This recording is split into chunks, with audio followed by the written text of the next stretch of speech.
తామస గ్రహం. అది భూమి నుంచి ఎన్నో లక్షల కిలోమీటర్ల దూరంలో ఉన్న ఒక వింత గ్రహం. ఇక్కడ మనుషుల విలువ వాళ్ళు మచ్చిక చేసుకున్న మృగాల్ని బట్టి ఉంటుంది. 18 సంవత్సరాల భార్గవ్ పరిగెత్తుకుంటూ ఇంటికొచ్చి అమ్మా నాన్నల్ని గట్టిగా హక్ చేసుకుని బోరున ఏడుస్తున్నాడు. కొడుక్కేమైందో అని ఆ తల్లిదండ్రులు కంగారు పడిపోయారు. నాన్నా, ఒకప్పుడు మన కుటుంబమే ఈ నగరాన్ని పాలించేదంట కదా, ఇప్పుడెందుకు నాన్నా మనం నగరానికి దూరంగా ఇలాంటి చిన్నింట్లో ఉంటున్నాం? మనల్నందరూ ఎందుకు చులకనగా చూస్తున్నారు అని ఏడుస్తూ అడిగాడు. కొడుకు కన్నీళ్లను తుడిచిన వజ్రదేవ్ గత వైభవాన్ని తలుచుకుంటూ, నిజమే, కొన్ని వందల సంవత్సరాల నుంచి మనమే ఇక్కడ రూలర్స్. కానీ నా 18వ ఏట మన పూర్వీకులకు వచ్చినట్లుగా అద్వితీయ మృగం రాలేదు. నేనప్పుడు దారుణంగా ఓడిపోయాను. దాంతో మన కుటుంబం నగరానికి దూరంగా ఇక్కడ బతకాల్సిన స్థితి ఏర్పడింది అని కన్నీళ్లు ఆపుకుంటూ చెప్పాడు.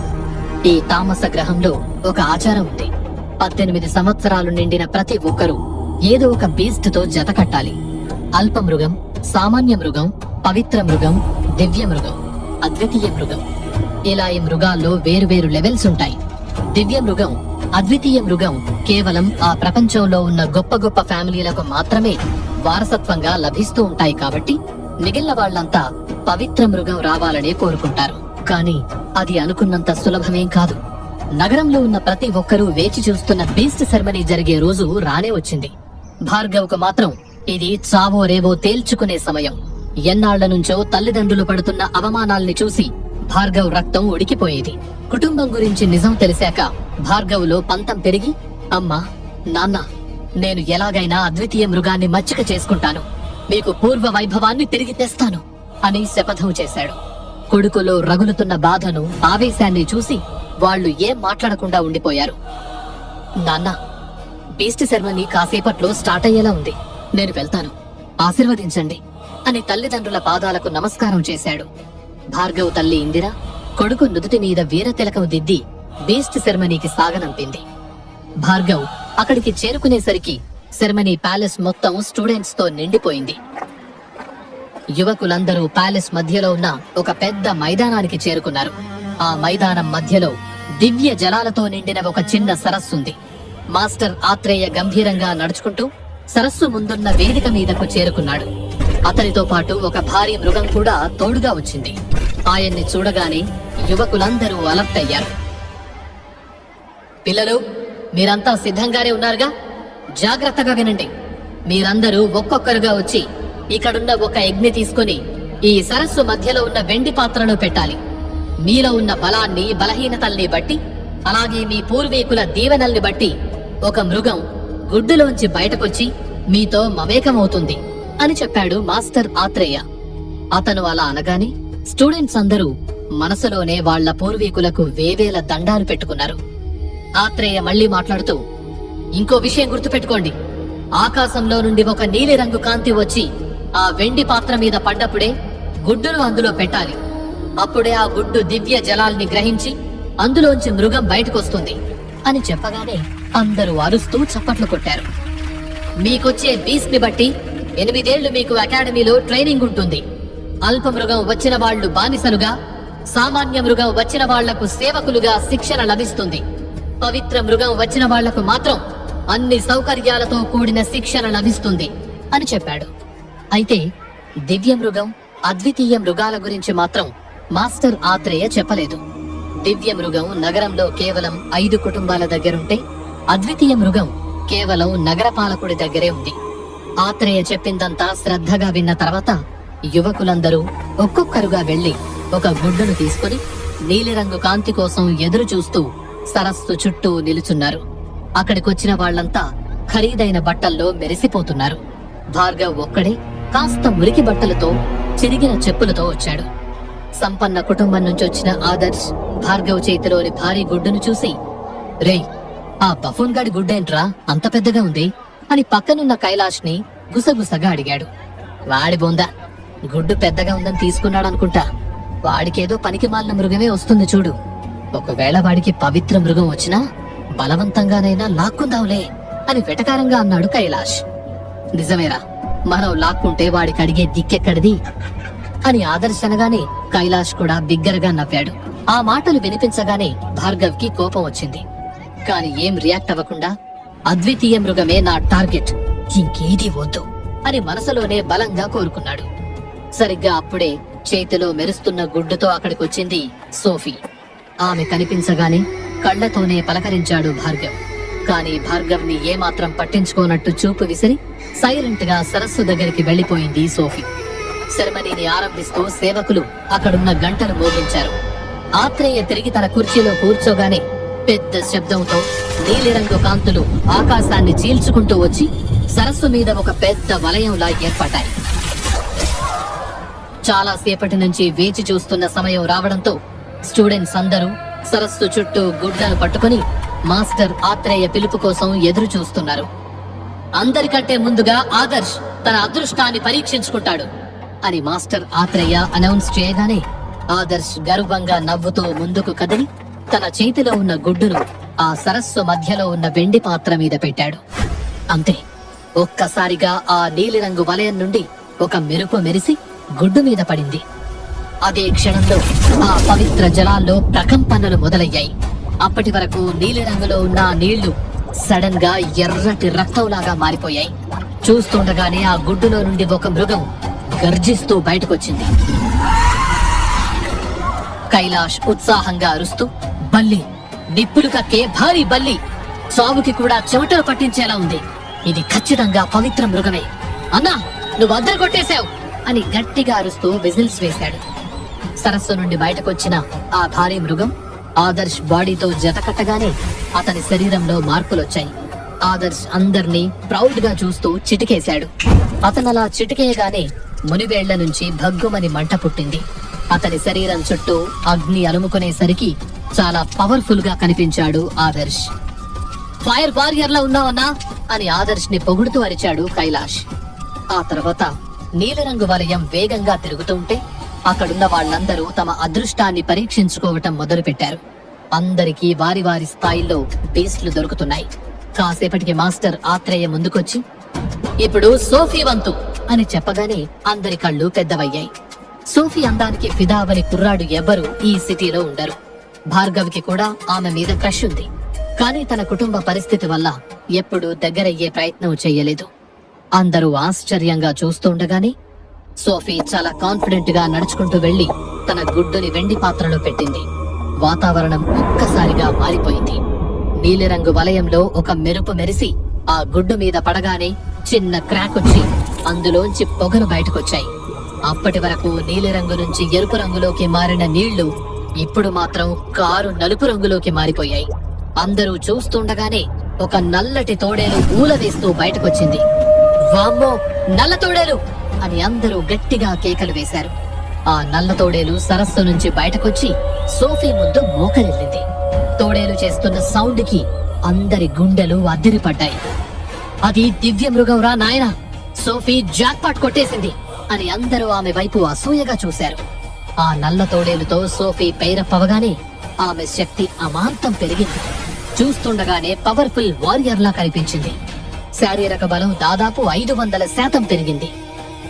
ఆమె కళ్ళు కూడా తోడేలు కళ్ళలాగా పవర్ఫుల్ గా మారిపోయాయి.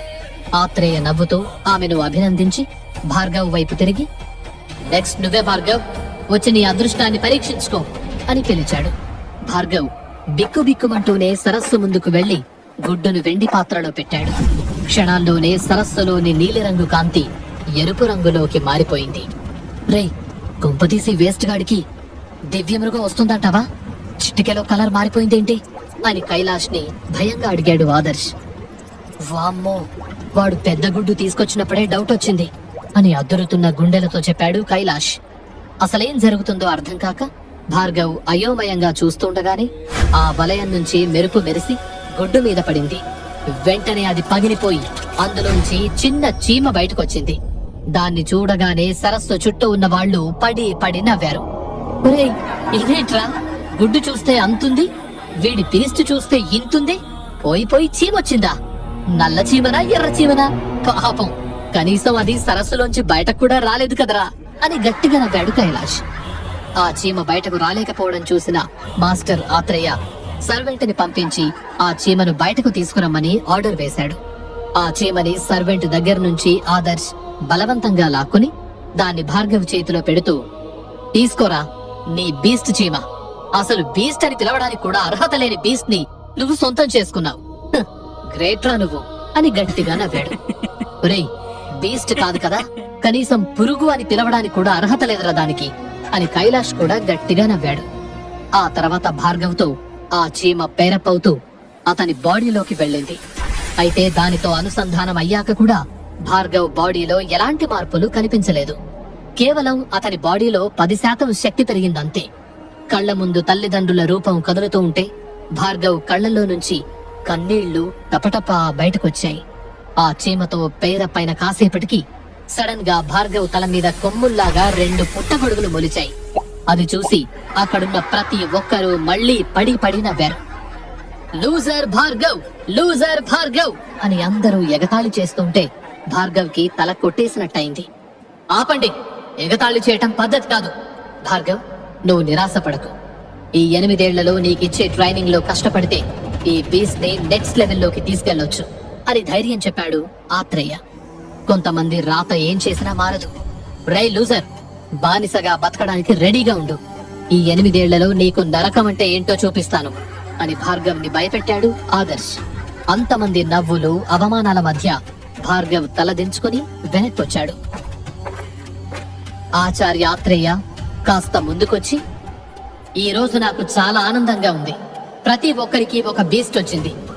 ఇక దాన్ని పవర్ఫుల్ గా మార్చుకోవడం మీ చేతుల్లోనే ఉంది. మీకు ఎలాంటి మృగం వచ్చినా దానికి సరైన శిక్షణ తీసుకోకపోతే దాని వల్ల ఉపయోగం ఉండదు. మీరు కష్టపడి మీ ర్యాంక్స్ ని పెంచుకోవాలి, అర్థమైందా అని అడిగాడు. అక్కడున్న అందరూ అర్థమైంది అని తలలూపగానే, ఇంతటితో ఈ సెరమనీ ముగిసింది, ఇక మీరు ఇంటికి వెళ్ళొచ్చు అని చెప్పి వేదిక దిగి వెళ్లిపోయాడు ఆచార్య ఆత్రేయ. స్టూడెంట్స్ అందరూ సంబరాలు చేసుకుంటూ ఇంటికి వెళ్తే భార్గవ్ ఒక్కడు మాత్రం అవమాన భారంతో ఇంటికి చేరుకున్నాడు. తల్లి ఇందిరని చూడగానే గట్టిగా కౌగిలించుకుని, అమ్మా, నీ కొడుకొక లూజర్ గా మిగిలిపోయాడమ్మా. నాకొక పనికి మాలిన చీమొచ్చింది. నేనేం పాపం చేశాను? మనం ఇలా దిక్కులేని వాళ్లలా బతకాల్సిందేనా అని కన్నీళ్లు పెట్టుకున్నాడు. రే కన్నా, నువ్విలా డీలా పడకురా.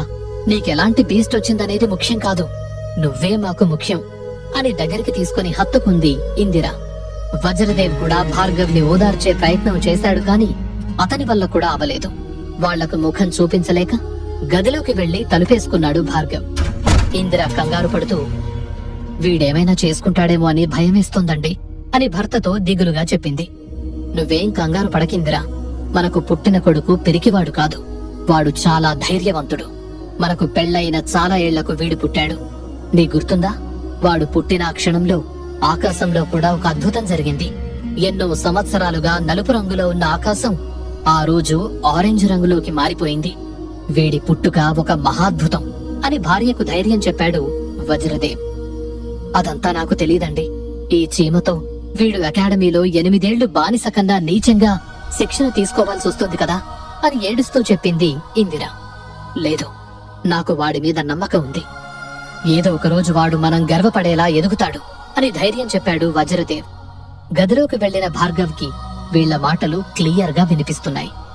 తల్లిదండ్రులకు ఎలాగైనా పూర్వ వైభవం తీసుకురావాలని మనసులోనే మళ్లీ శపథం చేసుకున్నాడు. సరిగ్గా అదే సమయంలో భార్గవ్ బాడీ నుంచి చీమ బయటకొచ్చి మెల్లిగా బుక్ షెల్ఫ్ పైకి పాక్కుంటూ వెళ్ళింది. ఈ చీమ, దీన్ని చంపేస్తే కాని నాకు మనశ్శాంతి ఉండదు అని ఆవేశంగా దాని మీద చేత్తో కొట్టబోయాడు భార్గవ్. ఆ క్షణంలో ఆ చీమ కళ్ళు టక్కున ఎరుపు రంగులో వెలిగిపోయాయి. ఆ వెలుగులో భార్గవ్ కళ్ళు ఆ చీమ ఉన్న బుక్ మీద పడ్డాయి. అరే, ఈ బుక్ ని నేనెప్పుడూ చదవలేదే, అసలేంటిది అని అనుకుంటూ ఆ బుక్ ని చేతుల్లోకి తీసుకున్నాడు. మాయా అడవి, ఒక వీర యోధుడు అని ఆ బుక్ మీద ఉన్న టైటిల్ ని వేళ్లతో తడుముతూ ఓపెన్ చేశాడు. ఒక్కో పేజ్ చదువుతూ ఉంటే భార్గవ్ కు దిమ్మ తిరిగిపోయింది. మాయా అడవిలో ప్రయాణాన్ని, అందులోని భయంకరమైన మృగాలను మచ్చిక చేసుకునే విధానాల్ని ఒక వీర యోధుడు అనుభవపూర్వకంగా చెబుతూ రాసిన పుస్తకమది. అయితే అక్కడికి వెళ్లడం చాలా ప్రమాదకరం, తిరిగి రావడం అంతకన్నా ప్రమాదం. అడుగడుగుకి చావు పలకరిస్తుందని వార్నింగ్స్ కూడా అందులో ఉన్నాయి. అయితే భార్గవ్ మనసు మాత్రం ఆ మాయా అడవిలోకి వెళితే మరొక మృగాన్ని మచ్చిక చేసుకోవచ్చని పాయింట్ దగ్గరే ఆగిపోయింది. ఏంటి, మనకు వచ్చిన మృగాన్నే కాకుండా మరో మృగాన్ని కూడా సంపాదించుకోవచ్చా అని ఆశ్చర్యపోతూ మరికొన్ని పేజీలు తిరగేశాడు. ఆ అడవి గురించి తెలుసుకునే కొద్దీ భార్గవ్కు చెమటలు పడుతున్నాయి. పుస్తకం మొత్తం చదివాక భార్గవ్కు గుండె గొంతులోకొచ్చినంత పనైంది. అయితే ఆ అడవిలోని ప్రమాదాల కన్నా తన తల్లిదండ్రుల కష్టాలే గుండెను చీల్చేస్తున్నట్టు అనిపించి ఎలాగైనా వాళ్ల కష్టాలు తీర్చాలి అన్న పట్టుదల పెరిగింది. గట్టిగా ఊపిరి పీల్చుకుని ఒక నిర్ణయానికి వచ్చిన వాడిలా పైకి లేచి నిలబడ్డాడు. పుస్తకాన్ని జాగ్రత్తగా సంచిలో పెట్టుకుని ఎన్ని కష్టాలు ఎదురైనా సరే నేను మరొక మృగాన్ని సాధించుకొస్తాను, నాకు అద్వితీయ మృగం కావలసిందే అని బలంగా నిర్ణయించుకున్నాడు. అప్పుడే ఎన్నో ప్రమాదాల్ని సూచిస్తున్నట్టుగా ఏదో భయంకరమైన వింత శబ్దాలు అడవి నుంచి బిగ్గరగా వినిపిస్తున్నాయి. మాయా అడవికి వెళ్లడానికి అతని తల్లిదండ్రులు ఒప్పుకుంటారా? ఆ మాయా అడవిలో భార్గవ్కు ఎలాంటి ప్రమాదాలు ఎదురవ్వబోతున్నాయి? అద్వితీయ మృగాన్ని భార్గవ్ సాధించుకొస్తాడా?